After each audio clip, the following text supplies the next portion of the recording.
సాతానుడు శోధిస్తాడు అనే విషయాన్ని మనం ఆలోచిస్తే, ముందుగా ఎవరైతే మారుమనసు పొంది రక్షించబడాలి అని అనుకుంటారో వారిని దేవుణ్ణి నమ్ముకోకుండా, వారు రక్షణ పొందకుండా జాగ్రత్త పడతాడు సాతానుడు. ఆ తరువాత రక్షించబడి వారిని, దేవునిలో విశ్వాసములో ఎదుగుతున్నటువంటి వారిని దేవుని నుంచి వేరు చేయడానికి, విశ్వాసము నుంచి తొలగించడానికి ఈ యొక్క సాతానుడు అనేక పన్నాగాలు పన్నుతూ ఉంటాడు. ముందుగా మనము బైబిల్ గ్రంథంలో నుంచి ఒక మాట మనం చదువుకోగలిగితే, లూకా గారు రాసినటువంటి సువార్తలు 22వ అధ్యాయంలో 31వ వచనాన్ని మనం చూడగలిగితే, లూకా రాసినటువంటి సువార్త 22వ అధ్యాయము 31, 32 వచనాలు. సీమోను సీమోను సీమోను అనగా పేతురు. పేతురుకు యేసు ప్రభుల వారు పెట్టినటువంటి పేరు సీమోను. సో ఈ సీమోను సీమోను అని దేవుడు పేతురుని పిలుస్తున్నాడు. ఇదిగో సాతాను మిమ్మును పట్టి గోధుమల వలె జల్లించుటకు మిమ్మును కోరుకొనెను. ఈ వచనాన్ని మనం చాలా జాగ్రత్తగా పాయింట్ వైజ్గా మనము ఆలోచన చేద్దాం. సాక్షాత్తు యేసు ప్రభుల వారు తన ప్రియ శిష్యుడైనటువంటి పేతురుతో మాట్లాడుతున్నటువంటి మాట. పేతురు లేదా సీమోను సీమోను 2 సార్లు దేవుడు తన పేరును మాట్లాడుతున్నాడు. ఒక్కసారి కాదు, 2 సార్లు. 2 సార్లు పిలవడంలో అర్థం ఏంటనగా, ఆ వ్యక్తి మీద ఉన్న శ్రద్ధ, ఆ వ్యక్తి తన మాట వినాలనేటువంటి ఆసక్తి యేసు ప్రభులో ఉంది. సీమోను సీమోను జాగ్రత్తగా విను. ఏంటనగా, సాతాను మిమ్మును పట్టి, సాతానుడు ఎవరిని పట్టుకుంటాడని యేసు ప్రభుల వారు చెప్తున్నారు. ఎవరిని పట్టుకుంటాడట? యేసు ప్రభు శిష్యుడైన పేతురునే సాతానుడు నిన్ను పట్టుకుంటాడు అని యేసు ప్రభు చెప్తున్నాడు. సహజంగా మనం ఏమనుకుంటామంటే, సాతానుడు నా జోలికి రాడు, ఎందుకంటే నా దగ్గర ఏముంది? బైబిల్ ఉంది. సో బైబిల్ తల కింద పెట్టుకుంటే దయ్యాలు రావు, పీడకలలు రావు, ఓకేనా? మరి ఇంకా సాతానుడు నా జోలికి రాడు అనేటువంటి అనుమానాలు అనేక మందికి ఉన్నాయి. కానీ సాతానుడు ఎవరిని శోధిస్తాడు అంటే, సాతానుడు ఎవరి దగ్గరకు వస్తాడు అంటే, సాతానుడు ఎవరిని పట్టి పీడిస్తాడు అంటే, దేవుని కోసం బ్రతుకుతున్న వారిని, ప్రియమైన వాళ్ళరా, దేవుని పిల్లలుగా పిలువబడుతున్న మనలను మాత్రమే సాతానుడు పట్టి పీడించాలని ప్రయత్నం చేస్తుంటాడు. సహజంగా విశ్వాసుల జోలికి సాతానుడు రాడు అని అనుకుంటున్నాం. వచ్చేది విశ్వాసుల జోలికే, వచ్చేది వారిని పాడు చేయడానికే. ఎందుకనగా దేవునిలో ఉండడం వాడికి ఇష్టం లేదు, దేవుని నుంచి తొలగిపోవడం వాడికి ఇష్టం. అందుకనే దేవుని కోసం బ్రతుకుతున్న మనలను అనేక విధాలుగా వాడు శోధిస్తాడు, ఇబ్బందులకు గురి చేస్తాడు, పరిస్థితులన్నీ తారుమారుగా చేస్తాడు. నీవు గుడికి రానంత వరకు నీకు ఎలాంటి ఇబ్బందులు రావు, నీవు బాప్తిసం తీసుకోనంత వరకు ఎలాంటి ఇబ్బందులు, పరిస్థితులు నిన్ను కలిచివేయవు, నిన్ను ఇబ్బంది పెట్టవు.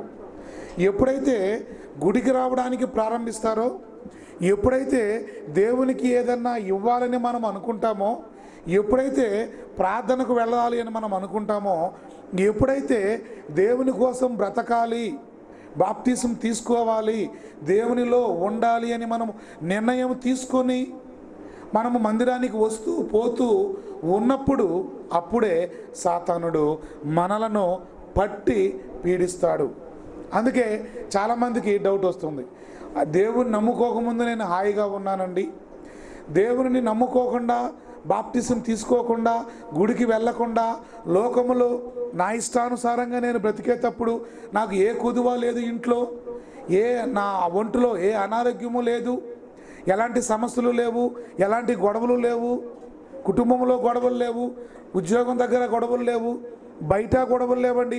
ఎప్పుడైతే గుడికి వస్తున్నానో అప్పుడే నాకు వచ్చాయండి, కాబట్టి నేను గుడికి రావడం మంచిది కాదేమోనని మానేసేవారు చాలామంది ఉన్నారు. ప్రియమైన వాళ్ళరా, దేవునిలో బ్రతకాలనుకున్నప్పుడు మనకు వచ్చే శోధనలు, బాధలు, ఇబ్బందులకు భయపడి దేవుణ్ణి వదిలిపెట్టిన వారు చాలామంది ఉన్నారు.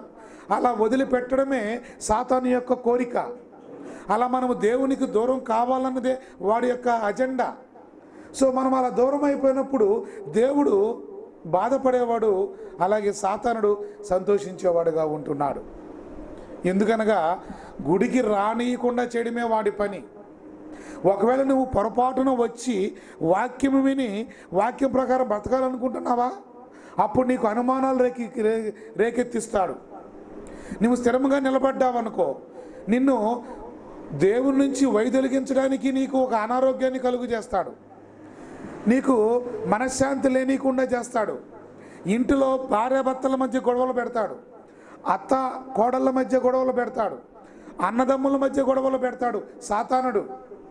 ఎందుకనగా నిన్ను డిస్టర్బ్ చేయాలి వాడు. నువ్వు దేవుని కోసం బ్రతకకూడదు. నువ్వు మందిరానికి వెళ్ళి పొరపాటును కూడా వాక్యాన్ని వినకూడదు.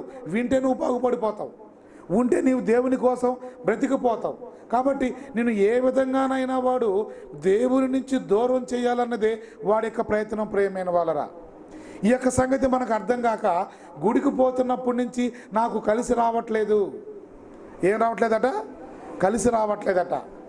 గుడికి పోకుండా ఉంటే అన్నీ కలిసి వస్తున్నాయి.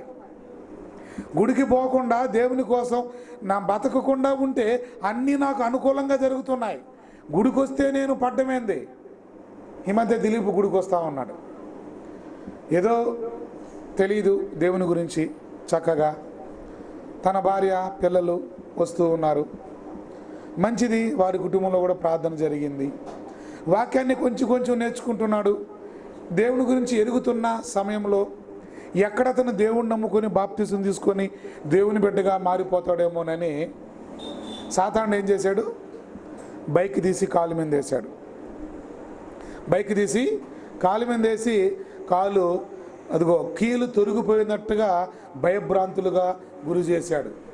ఇప్పుడు ఈ సందర్భంలో కాస్త కోస్తా దిలీపుకి తెలుసు దేవుడి గురించి, రేఖకు అసలు ఏం తెలియదు. ఇప్పుడు రేఖ ఏమంటుంది? క్యాజీ క్యా కర్తా హై, ఏం జరుగుతుంది?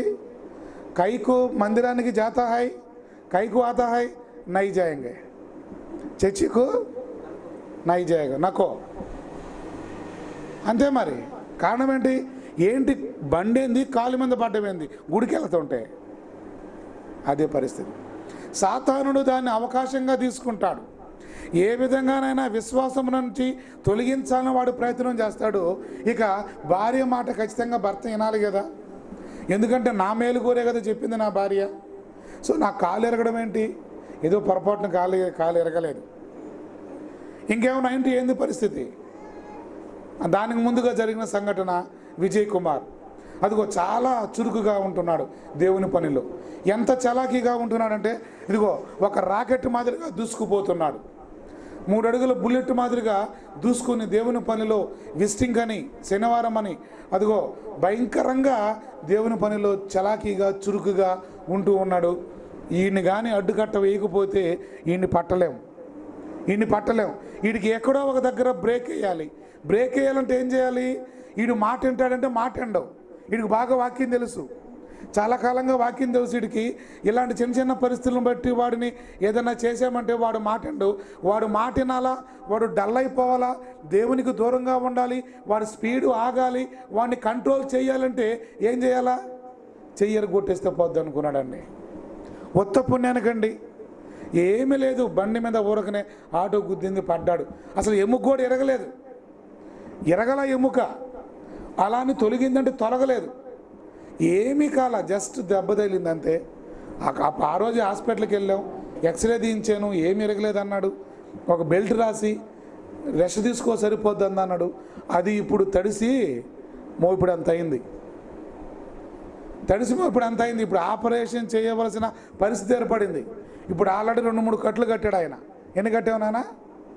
3 కట్లు అయినా సెట్ కాల. చూడండి పరిస్థితి. డల్ అయిపోయాడు మనిషి, డల్ అయిపోయాడు, చురుకుగా తగ్గిపోయాడు. నో విజిటింగ్స్, ఇంతకుముందు ఉన్నంత యాక్టివ్నెస్ లేదు, ఇంతకుముందు ఉన్నంత ఆ చురుకుదనం లేదు. దేవుని పనిలో చలాకీగా అందరినీ మాట్లాడిస్తూ, అందరినీ కామెంట్ చేస్తూ, అందరినీ గేల్ చేస్తూ, వీడియోలు ఫోటోలు అన్నీ తీస్తూ ఒక రకమైనటువంటి సంతోషకరమైనటువంటి వాతావరణాన్ని సృష్టించేవాడు ఇప్పుడు మౌనంగా ఉండిపోతున్నాడు. ఏం విజయ్ అంటే మాట్లాడట్లా, అసలు ఫోనే చేయట్లే. నాకు ఇంతకుముందు నాకు 24 గంటలు ఫోన్లు చేసిన తలకాయ తినేసేవాడు. ఇప్పుడు అసలు ఎందామన్నా ఫోన్లు చేయట్లా. కారణం ఏంటి? సాతాను శోధన ప్రేమైన వాళ్ళ. ఖచ్చితంగా సాతానుడు ఎవడైతే దేవుని కోసం బ్రతకాలని ముందుకు వస్తాడో, ఎవడైతే దేవుని కోసం కొన్ని నిర్ణయాలు తీసుకొని దేవుని కోసం బ్రతకదాం, ఆయన సేవలో ఉందామని ముందుకు వస్తారో వారిని టార్గెట్ చేస్తాడు. ఈ విషయం మనకు తెలియక మనకెందుకు వచ్చిన తంటాలు, మనకెందుకు వచ్చిన ఇబ్బందులు, మనకెందుకు వచ్చిన సమస్యలు, గుడికి పోకుంటే పోద్ది కదా అని అనుకుంటాం. కానీ పోయేది నరకానికి ప్రేమైన వాళ్ళు. చిన్న చిన్న సమస్యలు వచ్చాయని, ఇబ్బందులు బాధలు వచ్చాయని వెనకడుగు వేస్తే సాతాను యొక్క పంతం నెగ్గినట్లే. అనేక సందర్భాలు జరుగుతూ ఉన్నాయి ప్రేమైన వాళ్ళరా. అందుకే మీకు చాలా సందర్భాలు ఈ ఉదాహరణ చెప్పాను. మరలా ఒకసారి మీ దృష్టికి తీసుకొస్తాను. ఒక వేటగాడు అడవిలో వేటాడుతూ ఉన్నాడు. ఒక జింకను గురి పెట్టాడు, బాణం వేశాడు, జింకను ఖచ్చితంగా కొట్టాడు. ఆ బాణం జింకకు తగలగానే అది అక్కడికక్కడికే ప్రాణాలు విడిచింది ప్రేమైన వాళ్ళ. ఆ తర్వాత ఇంకొక జింకకు మరలా బాణాన్ని సంధించాడు. అదిగో బాణాన్ని వేశాడు, కాలికి గుచ్చుకుంది, అది చచ్చిపోలేదు, రక్తం గారుతుంది. ఇక పరిగెడుతూ ఉంది ఆ జింక, పరిగెడుతూ ఉంది, పరిగెడుతూ కుంటుకుంటా పరిగిస్తుంది ప్రేమైన వాళ్ళ. ఇప్పుడు వేటగాడు ఏం చేస్తాడన్నది మన యొక్క ప్రశ్న. వేటగాడు పడిపోయిన జింకను తీసుకోవడానికి ముందుగా శ్రద్ధ చూపుతాడా, లేదా కుంటుకుంటూ పరిగిస్తున్నటువంటి జింకను పట్టుకోవడానికి వాడు ప్రయత్నం చేస్తాడా అన్నది ఈరోజు ప్రశ్న. దేన్ని పట్టుకోవడానికి ప్రయత్నం చేస్తాడు వేటగాడు? ఏం పడుంది కదా ఆల్రెడీ, దాన్ని తీసుకొని చక్కగా సల్మాన్ ఖాన్ మాదిరిగా వంట వండుకొని తినేయచ్చు కదా. సల్మాన్ ఖాను జింకను కొట్టాడట, కాల్చాడట, చచ్చిపోయింది. అందరితో ఊరుకున్నాడా, దాన్ని కూర వండుకున్నాడట, తిన్నాడట, ఇంకా కేసులు నడుస్తూనే ఉన్నాయి. సో పరిగెత్తే జింకను ఎందుకు పట్టుకుంటాడు? పారిపోతే పోనివ్వండి, ఈ జింకను పట్టుకోవచ్చు కదా. అంటే ఇది ఆల్రెడీ చచ్చిన జింక, ఇది ఎలాగూ నాదే, ఇది ఎక్కడికి పారిపోదు, ఇది ఎక్కడికి పోదు, ఎవరు తీసుకెళ్ళరు, ఇది నా జింకే, నా పరం అయిపోయింది, నా సొంతం అయిపోయింది. ఇక పట్టుకోవాల్సిన జింక ఏది? కుంటుకుంటూ పరిగెత్తుందే, దానిని పట్టుకోవాలి. ఏంది జింకల సంగతి చెప్తాం అనుకుంటున్నారా? ఆ జింకలు మనమే. చచ్చిన జింకలు కొన్ని ఉన్నాయి, గాయం తగిలి కుంటుకుంటూ పరిగెత్తే జింకలు కొన్ని ఉన్నాయి. ఆత్మీయంగా చచ్చిన వారు, లోకంలో బ్రతుకుతున్నవారు, దేవుని కోసం బ్రతకకుండా దుర్మార్గులుగా ఉంటున్నవారు చచ్చిన జింకలు. సాతానుడు వారితో పని లేదు, ఆల్రెడీ వారు తనవారే, వారిని శోధించాలని వాడికి ఇంట్రెస్ట్ లేదు. వాడి ఇంట్రెస్ట్ అంతా ఎవరితో తెలుసా? మనతో. చచ్చిన మనిషితో, శవంతో యుద్ధం చేయాలని ఎవరు అనుకుంటాడా? గొడవ పడాలని, తన్నుకోవాలని ఎవరిని కోరుకుంటారు? నువ్వురా నాకు సరైన ఉజ్జీవి, నీతో రా, వాడినేది నేను కొట్టేది, వాడిని నేను కొట్టను అంటే పోరాడడానికి కూడా సరైన ఉజ్జీ కావాలి. సాతానుడు కూడా ఆల్రెడీ చచ్చిపోయిన అన్నారు లోకంలో. ఆత్మీయంగా దేవుని కోసం బ్రతకకుండా ఉండేవారు ఉన్నారు. వారి జోలికి పోడు, అన్యుల జోలికి పోడు. అవసరమైతే అన్యులకు సహాయం చేస్తాడు, అవసరమైతే డబ్బులు కూడా ఇస్తాడు, అవసరమైతే ఉద్యోగాలు ఇస్తాడు, అవసరమైతే పెళ్ళిళ్ళు కూడా చేస్తాడు, అవసరమైతే రోగాలు బాగు చేస్తాడు, అవసరమైతే డబ్బును విపరీతంగా వాడు ఇస్తాడు. ఎందుకంటే మీరు నా దగ్గరే ఉండండి, మీరు నా దగ్గరే ఉంటే, నా మాట వింటే మీకు అన్నీ సమకూరుస్తాను, అదిగో నేను పోయేటప్పుడు నరకాన్ని తీసుకెళ్తా అంటాడు. అన్నీ మనకు సమకూరుస్తుండగా ఏ లోటు లేకుండా ఉంటున్నప్పుడు అబ్బా దేవుడు నాకు బాగా చేస్తున్నాడని మనం అనుకుంటాం. కానీ దేవుడిగా చేసేది సాతానుడు చేస్తున్నాడు ప్రియమైన వాళ్ళారా. ఎప్పుడైతే దేవుని కోసం బ్రతకాలనుకుంటున్నామో మనము విశ్వాసంలో అటు ఇటు ఉన్నాం. విశ్వాసంలో స్థిరంగా లేకుండా తప్పుడడుగులు వేస్తున్నాం. దేవుని వాక్యాన్ని వింటున్నాం, దేవుని కోసం బ్రతకాలని అనుకుంటున్నాం, బాప్తిసం తీసుకోవాలని దేవుని కోసం బ్రతకాలని అనుకుంటున్న ఆ యొక్క కుంటి జింకలుగా మనం ఉన్నప్పుడు ఇక మనల్ని పట్టుకోవాలని వాడు ప్రయత్నం చేస్తుంటాడు. సాతానుడు ఎక్కువగా ఎవరిని శోధిస్తుందంటే దేవుని పిల్లల్ని. సాతాను పేతురును శోధిస్తుందని యేసుప్రభువే చెప్తున్నాడు ప్రియమైన వాళ్ళారా. యోబు దేవుని కోసం బ్రతుకుతున్నాడు, యథార్థంగా బ్రతుకుతున్నాడు, న్యాయంగా బ్రతుకుతున్నాడు, చెడుతనమును విసర్జించిన వాడిగా బ్రతుకుతున్నాడు. వాడి మీద సాతాను అటాక్ చేసింది.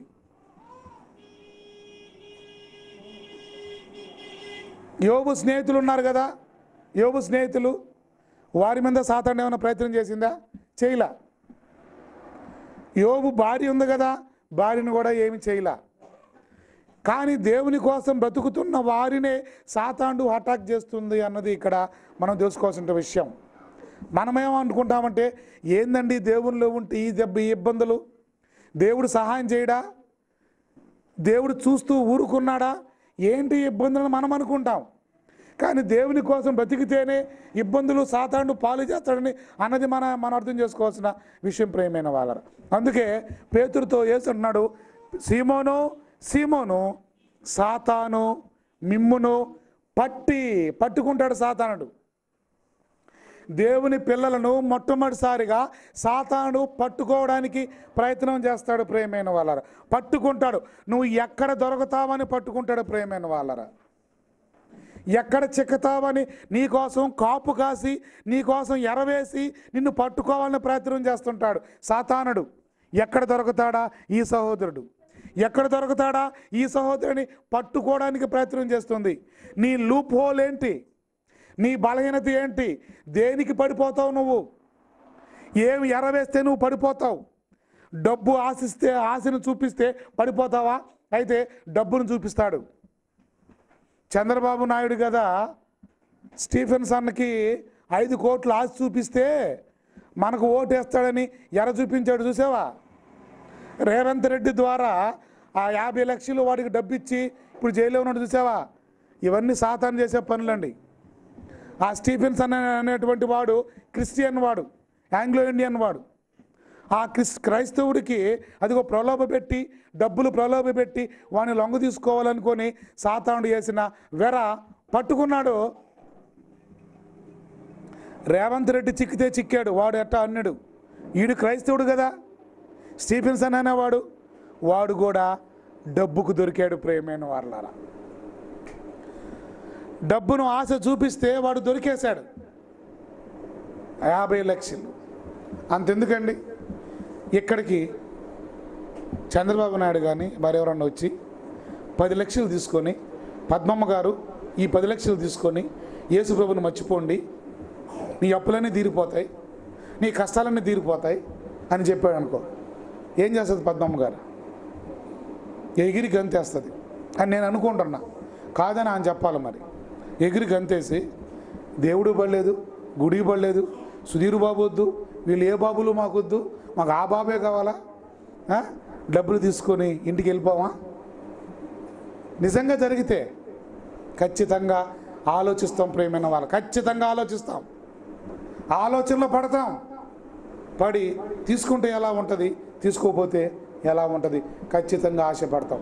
సాతానుడికి తెలుసు ఎవరు ఎక్కడ పడతారోనని, ఏ ఎర వేస్తే ఎవడు పడతాడని సాతానుడికి బాగా తెలుసు.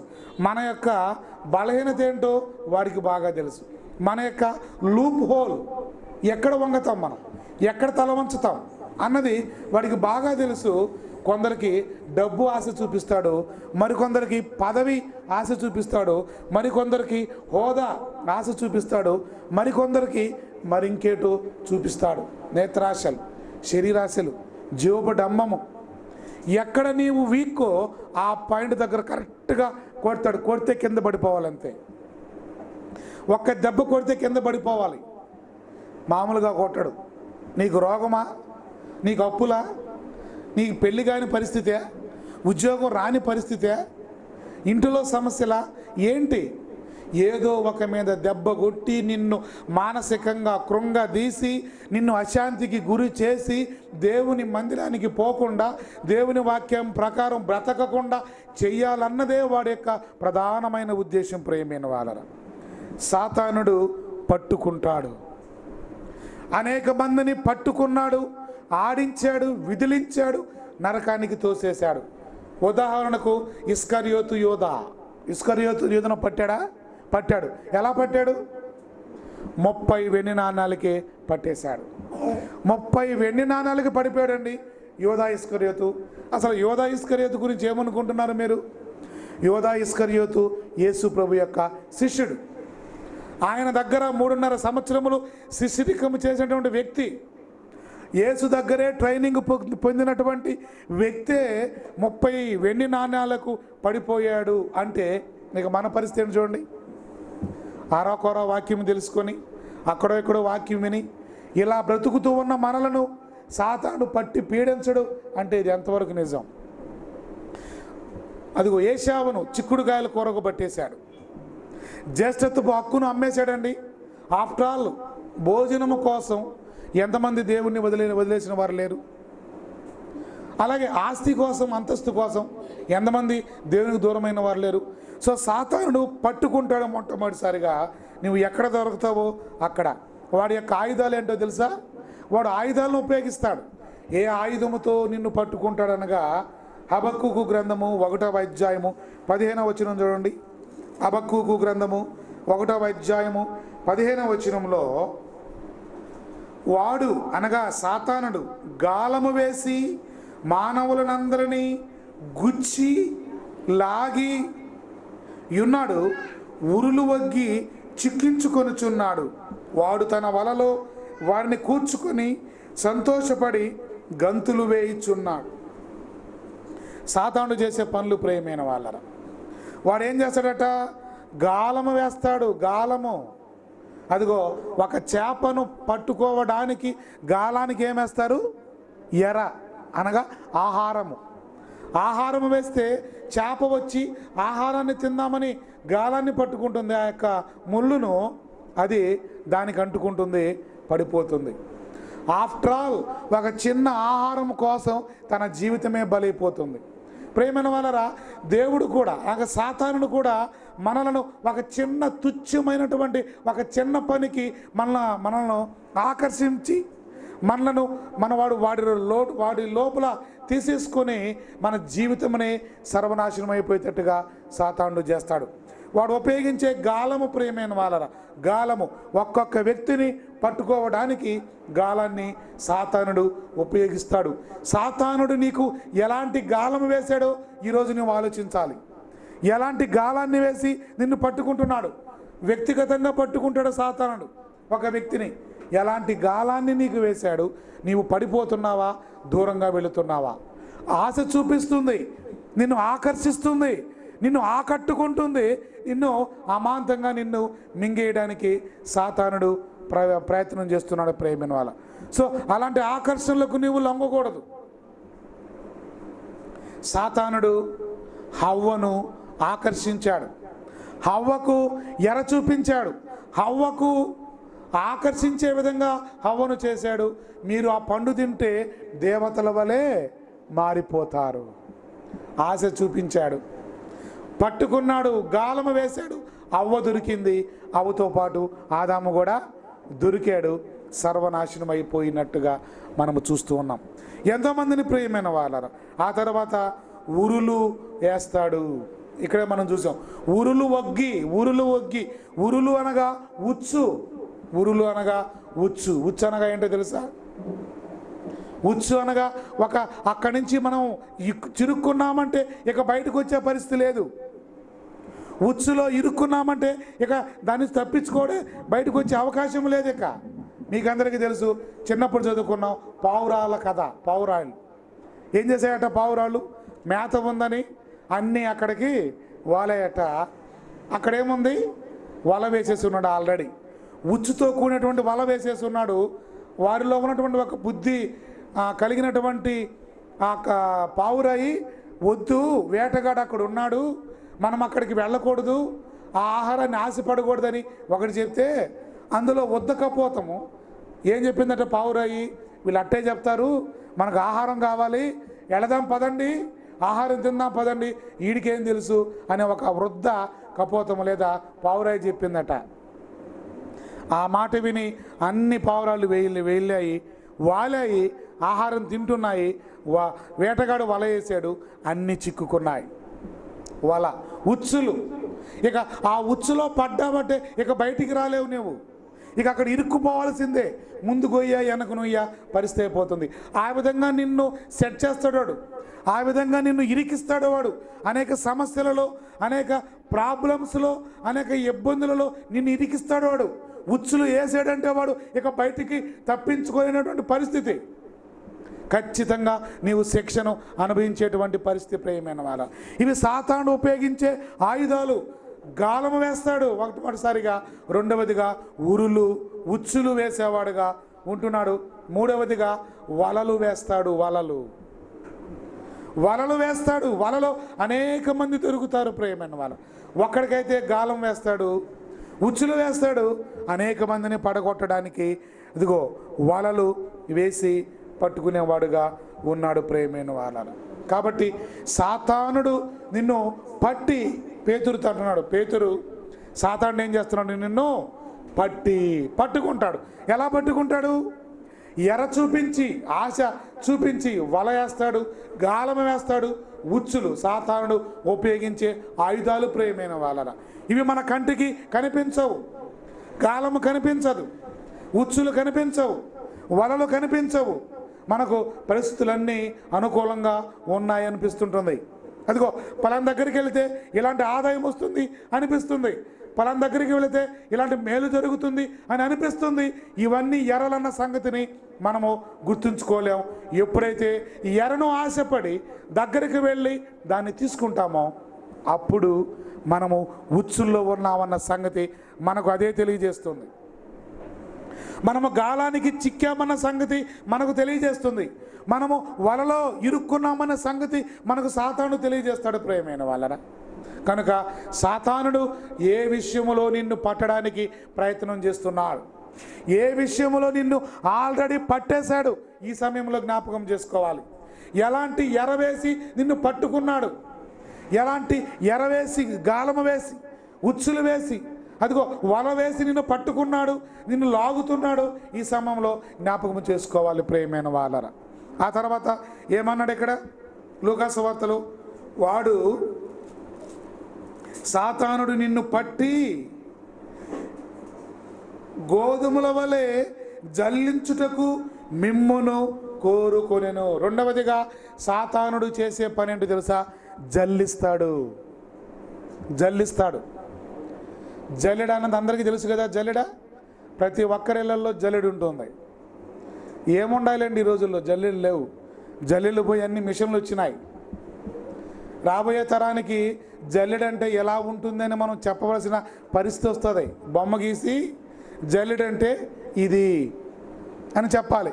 ఎందుకంటే ఇప్పుడే జల్లెడలను వాడకం అని ఆల్రెడీ అందరూ ఆపేశారు, ఎవరు వాడట్లా. నాకు తెలిసి ఎప్పుడో చిన్నప్పుడు చూసే నేను మా ఇంట్లో జల్లెడ, ఒక పెద్ద జల్లెడ ఉండేది ఐరన్తో చేసి, దానికి చిన్న చిన్న హోల్స్ ఉండేటువంటివి.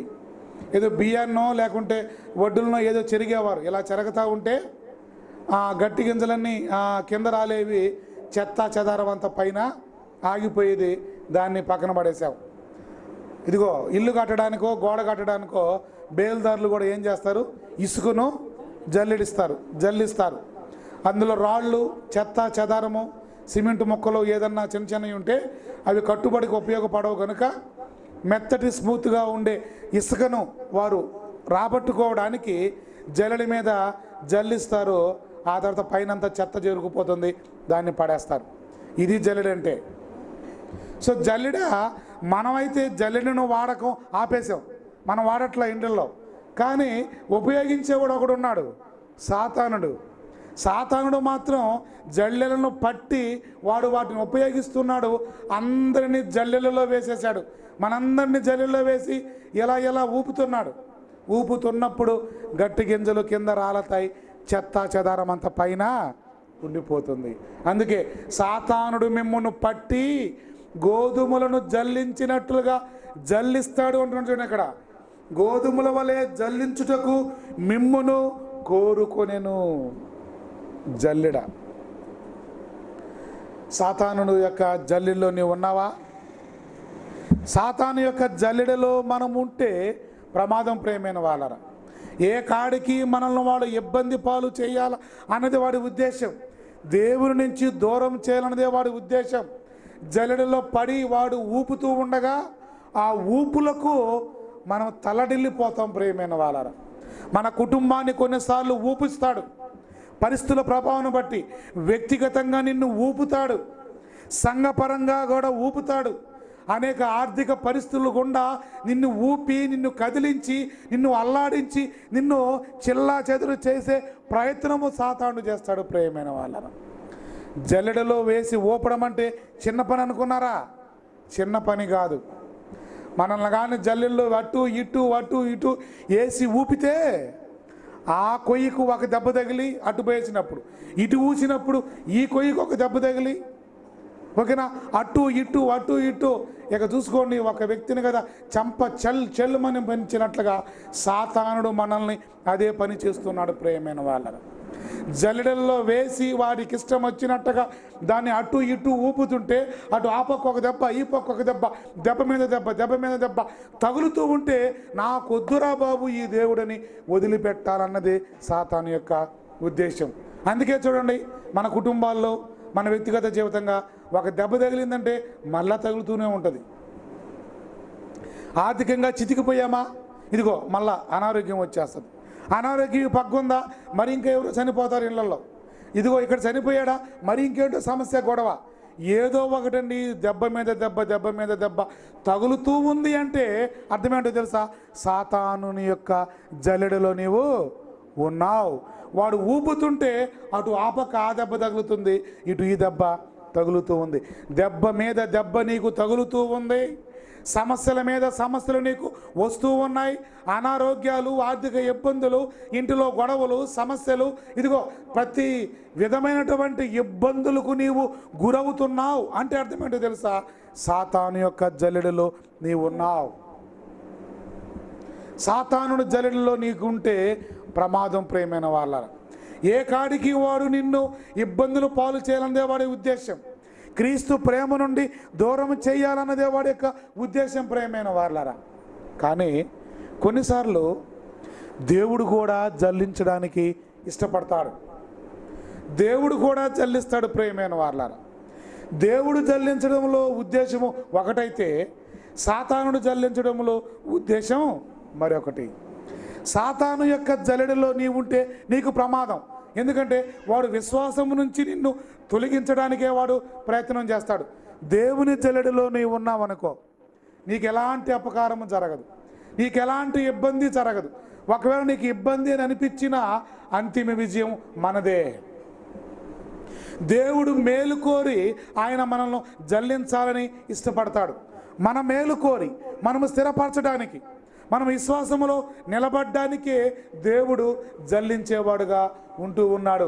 దేవుని జల్లెడలో మనం ఉంటే మనకు కీడు కాదు కానీ మేలే. ఒక్క గింజ కూడా నేల రాలదు అంటున్నాడు దేవుడు. దేవుడి జల్లెడలో నీ ఉంటే ఒక్క గింజ కూడా నేల రాలదు. దయచేసి ఆమోసు గ్రంథము 9వ అధ్యాయము 9వ వచనం చూద్దాం. ఆమోసు గ్రంథము 9వ అధ్యాయము 9వ వచనాన్ని దయచేసి మనం చూడగలిగితే దేవుని జల్లెడలో ఎలా ఉందో మనము చూడాలి. ఆమోసు గ్రంథము 9వ అధ్యాయము 9వ వచనం, 760వ పేజీ. నేను ఆజ్ఞయ్యగా ఒకడు ధాన్యము జల్లెడతో జల్లించినట్లు ఇశ్రాయేలీలను అన్యజనులందరిలో జల్లింతును. దేవుడు అంటున్న మాట, ఇశ్రాయేలీలైనటువంటి దేవుని పిల్లలను నేను జల్లిస్తాను అని దేవుడు అంటున్నాడు. ప్రేమైన వాళ్ళరా, ఈ రోజుల్లో దేవుని పిల్లలైనటువంటి మనలను కూడా దేవుడు అవసరాన్ని బట్టి, అవసరతను బట్టి మనల్ని కూడా దేవుడు తన జల్లెడలో వేసి జల్లించాలని ఆయన ఇష్టపడుతున్నాడు. మరి దేవుడు జల్లిస్తే ఏమవుతుంది? దేవుని జల్లెడలో మనముంటే మనకు ఏం జరుగుతుందో కింద అంటున్నాడు చూడండి. నేను అన్యజనులందరినీ జల్లింతును గాని ఒక గింజైనను నేల రాలదు. అది ప్రేమైన వాళ్ళ గింజ అనగానే దేవుని పిల్లలైన మనలను దేవుడు ధాన్యముతో గోధుమలతో పోలుస్తూ ఉన్నాడు. గోధుమల గింజలను నేను ఒక జల్లెడను పెట్టి ఆ జల్లెడలో జల్లిస్తూ ఉన్నాను. నేను జల్లించే జల్లెడల్లో ఒక్క గింజ అయినా కూడా నేల రాలదు, అనగా పాడు కాదు, అనగా నా నుంచి దూరము కాదు, అది భ్రష్టు పట్టిపోదు, అది పాడైపోదు, నాశనం అయిపోదని దేవుడు చెప్తున్నాడు. ప్రేమైన వాళ్ళరా, నేను కూడా జల్లిస్తున్నా. నేను కూడా జల్లెడలో మిమ్మల్ని అందరినీ వేసి జల్లిస్తున్నాను. కానీ నా జల్లెడలో మీరున్నంత వరకు మీకు ఎలాంటి అపాయం జరగదు. మీరు నేల రాలిపోరు. మీకు కష్టాలు ఇబ్బందులు వచ్చినా మీకు ఎలాంటి ఇబ్బంది జరగదు. నేనున్నాను మీ శోధనలలో, నేనున్నాను మీ ఇబ్బందులలో, నేనున్నాను మీ రోగాలలో, మీ సమస్యలలో, మీ యొక్క ఆర్థిక పరిస్థితులలో నేనున్నాను. ఎందుకనగా మీరు నా జల్లెడలో ఉన్నారు. ఒక్క గింజ కూడా నేల రాలదు. జల్లెల్లో ఉన్నాము, కింద జారిపోతాం అని అనుకుంటున్నాం. మనం ఇబ్బందుల్లో ఉన్నాం, ఆపదల్లో ఉన్నాం, సమస్యల్లో ఉన్నాం. అదిగో మేము రాలిపోతామేమో, దూరం అయిపోతామో మేము అనుకుంటుకుంటాం. కానీ దేవుడు అంటున్నాడు, మిమ్మరు జారనివ్వను, మీరు జారరు. ఒక్క గింజ కూడా నేల రాలదు.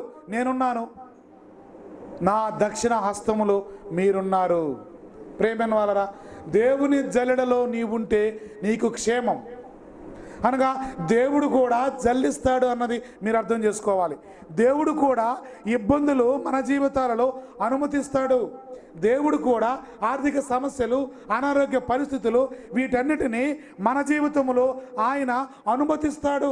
కారణం ఏంటనగా మీరు స్థిరపడాలి, మీరు నిలబడాలి, మీరు పరీక్షలో నెగ్గాలి, పాస్ అవ్వాలి, మీరు విశ్వాస యాత్రలో కొనసాగాలని దేవుడు జల్లెడ పడుతూ ఉన్నాడు. దేవుని జల్లెడలో నీవున్నంత వరకు ఎలాంటి ప్రమాదము నీకు లేదు. ఎప్పుడైతే దేవుని జల్లెడలో నుంచి సాతాను యొక్క జల్లెడలోనికి నీవు వెళ్ళావో అందులో నీకు ప్రమాదం ఉంది. గోధుమలను పట్టి వాడు జల్లిస్తాడు. ప్రేమైన వాళ్ళరా, జల్లిస్తాడు. అలా జల్లినప్పుడు ఎంతోమంది నేల రాలిపోతున్నారు. ఎంతోమంది విశ్వాసులుగా ఉంటున్న వారు విశ్వాస భ్రష్టులుగా మారిపోతున్నారు. ఎంతోమంది నమ్మకంగా ఉన్నవారు నమ్మక ద్రోహులుగా మారిపోతున్నారు. ఎంతోమంది దేవుని పిల్లలుగా ఉన్నవారు సాతాను పిల్లలుగా మారిపోతున్నారు. విశ్వాసము నుండి, దేవుని నుండి తొలగిపోతున్నారు. కారణం వారికి కలిగిన పరిస్థితులను బట్టి. పరిస్థితులకు భయపడకూడదు ప్రియమైన వాళ్ళారా, పరిస్థితులకు తల వంచకూడదు ప్రియమైన వాళ్ళ. ఎందుకనగా సర్వశక్తి గల దేవుడు మన దేవుడు.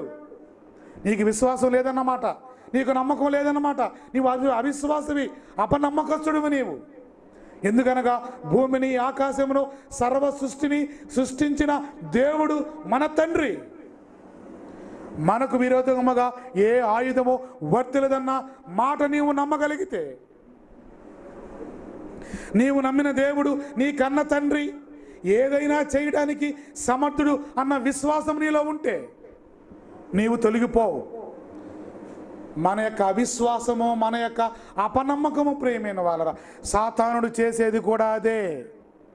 మనకు అపనమ్మకాన్ని కలిగిస్తాడు, మనకు అవిశ్వాసాన్ని నూరిపోస్తాడు, అపనమ్మకాన్ని మన హృదయాల్లో చొప్పిస్తాడు. ఏం దేవుడులే, ఏం చేశాడులే దేవుడు అనేటువంటి అనుమానాన్ని, అపనమ్మకాన్ని, అవిశ్వాసాన్ని, అసహనాన్ని మనకు నూరిపోస్తాడు వాడు. అప్పుడు మనము దేవునికి దూరం అయిపోతాం. హవ్వకు అనుమానాన్ని నూరిపోసింది సాతానుడు, పడిపోయింది అవ్వ. అసహనాన్ని నూరు పోస్తాడు సాతానుడు. సాతాను మనకు లేనిపోని ఆలోచనలు కలిగించి, అనుమానం వచ్చిందా నీవు సాతాను ఆధీనంలో ఉన్నావు. అవిశ్వాసం వచ్చిందా నీవు సాతాను ఆధీనంలో ఉన్నావు. అపనమ్మకం వచ్చిందా, దేవుని మీద బాధపడిపోతున్నావా, ఏం దేవుడులే అని అనుకుంటున్నావా నీ కలిగిన పరిస్థితులను బట్టి, అయితే సాతాను మాటలు నీవు తల వంచుతున్నావు. ఆనాడు హవ్వ తల వంచింది, ఆ తర్వాత కయ్యను కూడా ఆ తల వంచింది సాతాను మాటలకు. అపనమ్మకాన్ని నూరు పోస్తుంది నీలో, అవిశ్వాసాన్ని తెచ్చేస్తుంది, అసహనానికి గురి చేస్తుంది నిన్ను. జల్లెడ పట్టిస్తాడు. అనేక సాతాను యొక్క జల్లెడలో నీవు ఉంటే ప్రమాదం. ప్రియమైన వాళ్ళను, దేవుని జల్లెడలో మనం వస్తే, నా ఉద్దేశం ఏందనగా, సాతాను జల్లెడ దేవుని జల్లెడ అంటే ఏందో తెలుసా?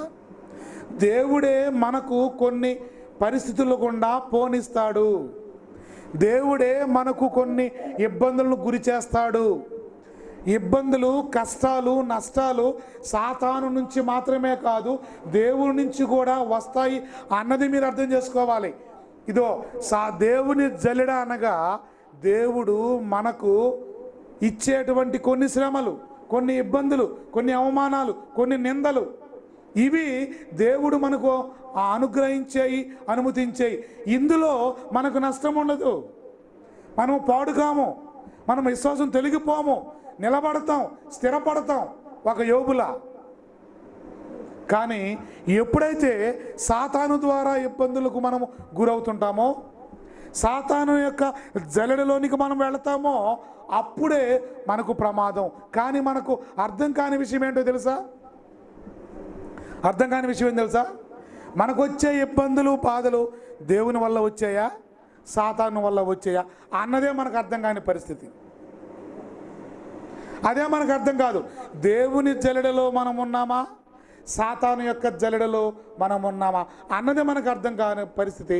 కానీ చివరకు తేలిపోతుంది. నీవు విశ్వాసములో నిలబడితే, దేవుని కోసం స్థిరముగా విశ్వాసముగా బ్రతకగలిగితే, దేవుని జల్లెడలో నీవు ఉంటావు. నీవు విశ్వాసంలో ముందుకెళతావు, స్థిరపడతావు, బలపడతావు, నమ్మకంగా ఉంటావు. ఇది దేవుని జల్లెడ. నీవు విశ్వాసం తొలగిపోయావా, అపనమ్మకస్తులుగా మారిపోయావా, అవిశ్వాసగా మారిపోయావా, భ్రష్టత్వంలోనికి వెళ్ళిపోయావా, లోకంలో కలిసిపోయావా, సంఘానికి దేవునికి దూరం అయిపోయావా, అయితే నీవు సాతాను జల్లెడలో ఉన్నావు. సాతాను జల్లెడలో ఉన్నావు. సాతానుడు పట్టి జల్లిస్తాడు అని దేవుడే, యేసు ప్రభువులే చెప్తున్నాడు పేతురుకు. పేతురునే నిన్ను జల్లిస్తాడయ్యా, జాగ్రత్త అని చెప్పినప్పుడు ఇక మన పరిస్థితి ఏంటి? సాతాను నా జోలికి రాడు, నన్ను జల్లించడనుకుంటే మన అమాయకత్వం. ప్రేమైన వాళ్ళరా, ఇప్పుడు సాతాను కూడా జల్లిస్తున్నాడు, దేవుడు కూడా జల్లిస్తున్నాడు. ఆ చెంపకు దెబ్బ, ఈ చెంప దెబ్బ తప్పదు. ఇంకేమంటున్నాడు? సాతానుడు మిమ్మును జల్లించుటకు మిమ్మల్ని ఏం చేశాడట? కోరుకున్నాడు. సాతానుడు ఎవరిని కోరుకున్నాడట? పేతురును కోరుకున్నాడు. ఎందుకు? జల్లించాలని కోరుకున్నాడు. ఈరోజు నిన్ను నన్ను సాతానుడు కోరుకుంటున్నాడు. తన కోరికను ఎవరికి చెప్తున్నాడు? తన కోరికను ఎవరు చెప్తున్నాడు? దేవునికి మొర్ర పెట్టుకుంటున్నాడు. అయ్యా పద్మమ్మ నాకు కావాలయ్యా అని అన్నాడు సాతానుడు. ఏం కావాలట? పద్మమ్మ నాకు కావాలి. ఇప్పుడు దేవుడు ఏం చెప్పాలా? మా పద్మమ్మ చాలా వీక్ పర్సను,